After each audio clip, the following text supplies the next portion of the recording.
Guys welcome to my YouTube channel math smart Shala. कैसे हैं आप सब लोग? आई होप आप लोग बहुत ज़्यादा अच्छे होंगे। अब हमारा नेक्स्ट चैप्टर स्टार्ट हो गया है क्लास 9 का पृष्ठीय क्षेत्रफल और आयतन यानी सरफेस एरियाज एंड वॉल्यूम्स। इसमें हम घन, घनाभ और बेलन और शंकु के बारे में पढ़ेंगे। तो सबसे पहले आता है हमारा घन।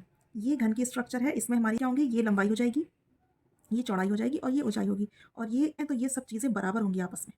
ठीक है, तो हमने इसकी घन की एक कोर, कोर मीन्स लंबाई, चौड़ाई, ऊंचाई जो भी है वो उसको ए मान लिया है। यानी कि घन की लंबाई ए है, चौड़ाई भी ए है और ऊंचाई भी ए है।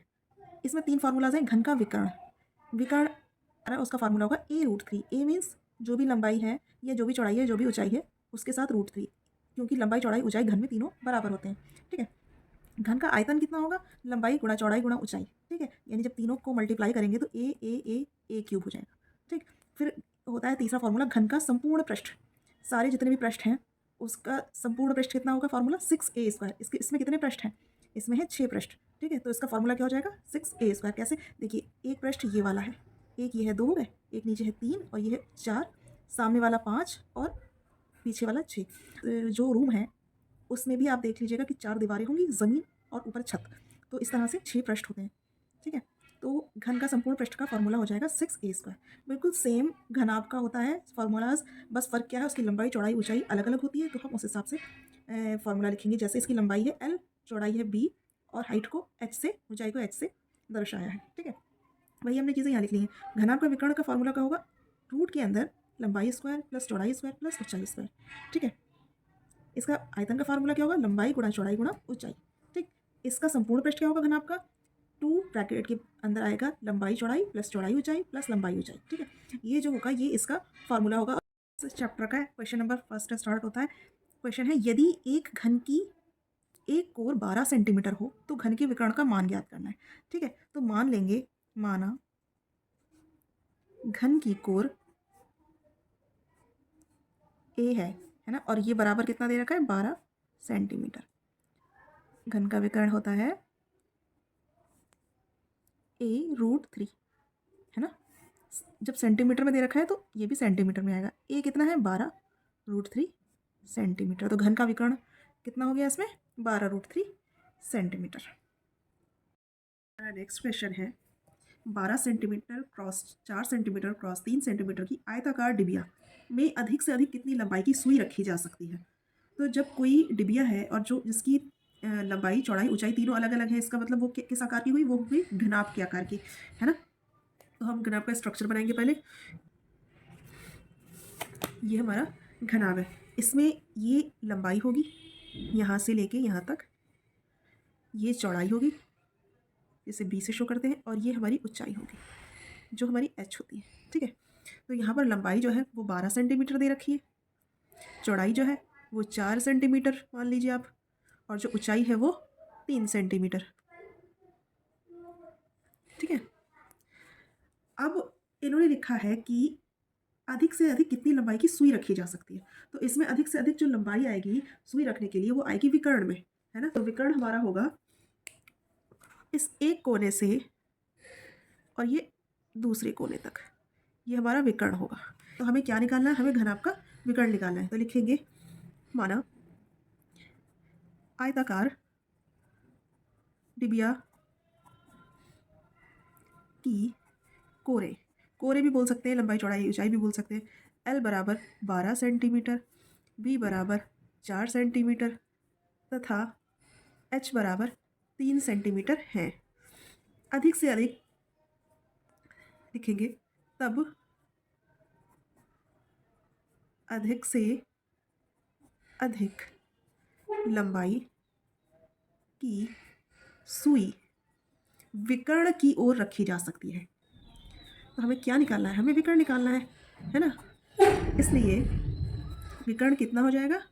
हमारा विकर्ण का फार्मूला होता है √l² plus b² plus h²। अब l कितना है हमारा? 12, तो 12 का स्क्वायर, b है 4 तो 4 का स्क्वायर, h है 3 तो 3 का स्क्वायर। बस जो इसको कैलकुलेट करेंगे जोड़ देंगे, 144 प्लस 16 प्लस 9, 12 का वर्ग होता है 144, 4 का 16 और 3 का 9, 3 या 9। ठीक है, जब हम इन सबको जोड़ेंगे तो कितना आएगा? 9 6 15 4 19 के 9 हासिल 1, 1 और 1 2, 4 2 6 और 1 169, और 169 का वर्गमूल होता है 13। तो विकर्ण की सुई की लंबाई कितनी हो जाएगी? 13 सेंटीमीटर। तो लिखेंगे इसलिए सुई की लंबाई है ना कितनी हो गई 13 सेंटीमीटर। आई होप ये क्वेश्चन आपको समझ में आया होगा। अब हमारा नेक्स्ट क्वेश्चन है, एक आयताकार ठोस की लंबाई चौड़ाई से दुगनी है और ऊंचाई से 3 गुनी है, यानी कि जो लंबाई है वो चौड़ाई से तो दुगनी है और ऊंचाई से 3 गुनी है, और उसका आयतन कितना है 36 घन सेंटीमीटर। तो चौड़ाई हमें बतानी है, ठीक है। तो लिखेंगे माना लंबाई L, चौड़ाई B और ऊंचाई H है, आयताकार ठोस की है ना। तो लिखेंगे इसलिए प्रश्नानुसार क्या बात दे रखी है, L बराबर दुगनी किससे, लंबाई चौड़ाई से दुगनी है, यानी कि L बराबर 2B है ना। तो इससे हमारा B निकल आएगा L/2 तथा L बराबर ऊंचाई से 3 गुनी है, यानी L बराबर 3H। तो इससे H निकल आएगा हमारा, ये 3 इसके नीचे चला जाएगा L/3 है ना। और उसका आयतन 36 घन सेंटीमीटर है। और जो ठोस है वो है क्या, वो घनाभ के आकार का है ना। आयताकार ठोस जो है वो घनाभ के आकार का है। तो ठोस का आयतन कितना हो जाएगा, L × B × H, फार्मूला ये होता है ना। तो L तो हमारा L ही रहेगा, B कितना है L/2, H कितना है L/3 है ना। हम क्या करेंगे, इसका जब मल्टीप्लाई करेंगे तो L³ 2 × 6, L 3 बार है तो L की घात जो हो जाएगी वो 3 हो जाएगी, ठीक है। लेकिन हमें देखिए प्रश्नानुसार क्या बात दे रखी है, आयतन हमें 36 घन सेंटीमीटर दे रखा है, चूंकि ये V है, ठीक है, आयतन V, चूंकि V बराबर तो 36 सेंटीमीटर दे रखा है घन सेंटीमीटर, इसलिए L³ 6 = 36 है। अब L हमें निकालना है, तो L³ कितना हो जाएगा 6 × 36 है ना। ये 6 इधर चला जाएगा, 36 ऑलरेडी है, तो हम लिख सकते हैं 6 × 6 × 6। तो 6 की कितना हो जाएगा, ये 6 की घात 3 और इधर है L की घात 3। तो इससे क्या हो जाएगा, जब दोनों तरफ का वर्ग घनमूल ले लेंगे तो L बराबर आ जाएगा 6। लंबाई हमारी आ गई 6, ठीक है।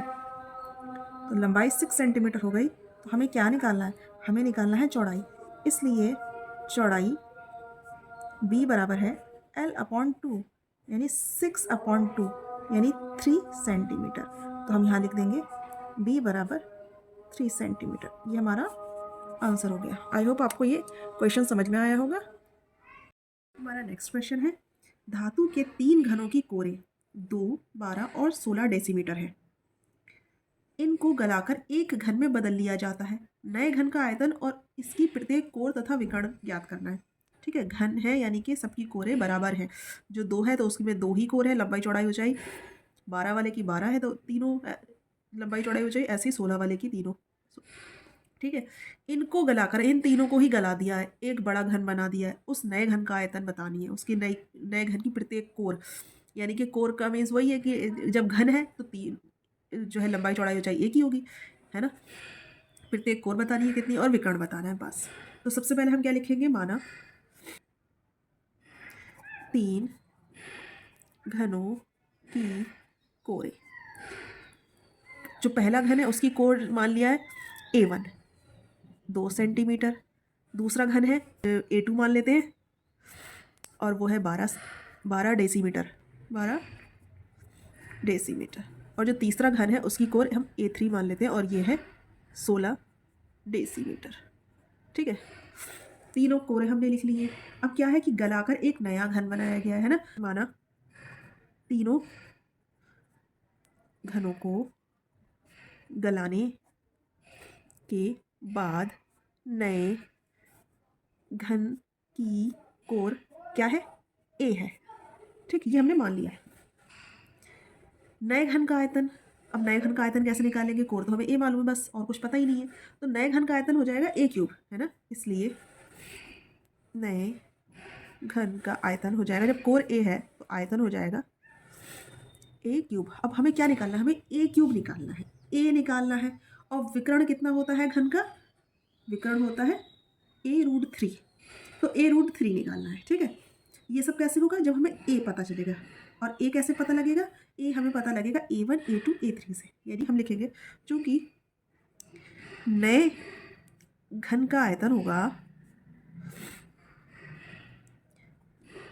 तीनों घनों के आयतनों के बराबर, है ना, क्योंकि पिघलाया तो तीनों को, ये तीनों घनों के आयतन के बराबर, यही तो होगा नए घन का आयतन, है ना। और ये क्या होगा, मान लीजिए नए घन का आयतन v है, तो ये हो जाएगा v1 plus v2 plus v3, है ना। वॉल्यूम जब निकालेंगे, आयतन निकालेंगे a1 के हिसाब से, तो a1 क्यूब होगा, है ना, प्लस v2 यानी a2 का a2 क्यूब, है ना, क्योंकि उसकी कोर a2 है। v3 यानी तीसरे घन का जो आयतन होगा वो a3 क्यूब होगा। a1 यानी कि 2 का क्यूब, a2 यानी 12 का क्यूब, a3 यानी 16 का क्यूब। अब हमें सबके क्यूब पता होने चाहिए, है ना। तो हमें 2 दूनी 4 दूनी 8, इसका तो पता है, 12 12 144 होता है। अब 144 की हम 12 से मल्टीप्लाई करके देख लेते हैं, पता हो जाएगा 1728, ठीक, प्लस 16 क्यूब। अब 16 क्यूब का घन हमें बहुत बड़ा घन है, हमें याद नहीं होगा, लेकिन हमने पहले से कैलकुलेट करके रखा हुआ है, तो हमें मालूम है 4096 16 का घनमूल होता है, ठीक है। तो हमें ये सब चीज़ें कैलकुलेट करनी आनी भी चाहिए, और 20 तक के घन लगभग हमें याद भी होने चाहिए। और अगर याद नहीं हो पाते हैं तो मेरे पहले की वीडियोस आप देख लीजिएगा, उसमें मैंने स्क्वायर की और घन की जो है ट्रिक्स दे रखी हैं, आप उन्हें कर सकते हैं, ठीक है। जब वो ट्रिक्स आपको अच्छे से आ जाएंगी तो आप वर्ग और घन आराम से निकाल पाएंगे, स्क्वायर और क्यूब आराम से निकाल पाएंगे। अब इन तीनों को जोड़ेंगे, ठीक है।